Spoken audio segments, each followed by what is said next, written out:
The staggering judgment against Alex Jones, the conspiracy theorist and Infowars host who claimed the Sandy Hook school massacre was a hoax. Well, he has now been ordered to pay nearly $1 billion to the families of 8 victims. They want to scare everybody away from freedom and scare us away from questioning Uvalde and what really happened there, or Parkland or any other event. And guess what? We're not scared, and we're not going away, and we're not going to stop. And literally, for hundreds of thousands of dollars, I can keep them in court for years. I can appeal this stuff. We can stand up against this travesty, against the billions of dollars they want. It's a joke.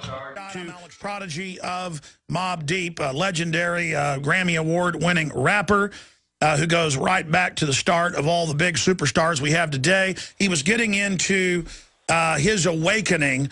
And he started to, you'd got to the point of talking to folks selling books on the street. Please continue. Yeah, so there was this guy named Dr. York. You know, he had a community in Brooklyn called the Ansar Law community.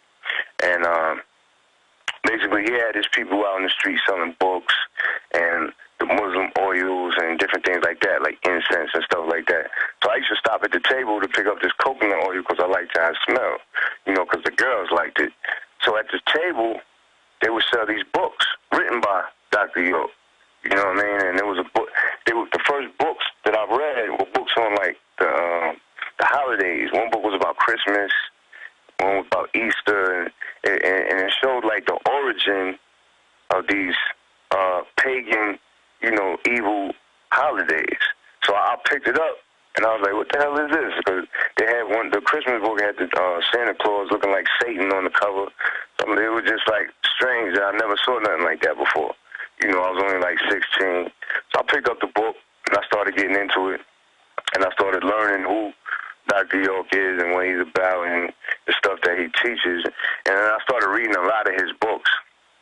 And I realized that, you know, this dude was basically teaching, you know, people, especially black people, you know, about our origin and where we come from and how we, you know, we have a great history in this world and how we were, like, basically brainwashed, you know, and soul-washed of all of our history and of who we are and everything. Well, that's right. If you go back to Roman times, no one looked at and said black men were inferior. I mean, that wasn't even, you know, debated or discussed. And you can lay out your historical review. But what really, from my research, you go back 500 years ago, they wanted to start this transatlantic slave trade, and they had indentured servants who were white in Europe. But they said, hey, we can use Bible passages and distort them, dealing with Ham and Cain and Abel, and say that these people deserved to be slaves, and it actually took some selling.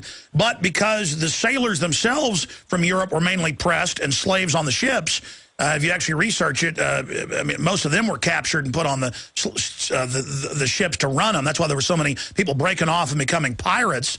That then they sold that idea, and that really is an idea that didn't exist till, what, 500 years ago? Yeah, exactly. You know, they flipped it. And a lot of the Bible, so-called Bible stories and all that, or whatever. So, you know, Dr. York was just putting it out there, you know what I mean, and really, you know, exposing it to the world, you know, and sharing the information with everybody and accepting everybody also. You know, no matter what color you are, no matter what race you are, he was teaching that this is information that need to be, you know, just that needs to be put out there, needs to be learned, that can help save your soul.